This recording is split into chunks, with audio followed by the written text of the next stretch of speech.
No, yes, the Nairobi Declaration on Africa, Fertilizer and Soil Health is the continental blueprint in terms of how Africa wants to go forward with respect to addressing the challenges that we face as a continent with respect to degradation of our soils. This was signed at the beginning of this year. It is a commitment by African member states in terms of the priority actions that they want to take with respect to addressing issues of soil health on the continent.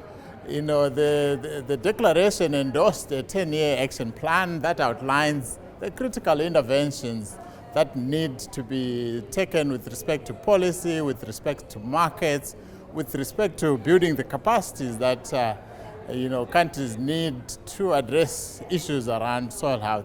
So this is a commitment of intent for African states with respect to addressing soil health, because there is a realization that we cannot have a food systems transformation until we deal with the issues that are related to soil health. And the rate of degradation is worsening. You think about the impact of climate change as well in terms of our soils.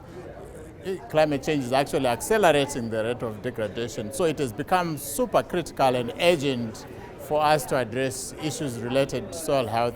So, the Nairobi Declaration is a statement of intent by African heads of state to decisively address, the issues that we face as a continent, and to really put it at the center of how countries go forward with addressing the challenges of food security and poverty on the continent.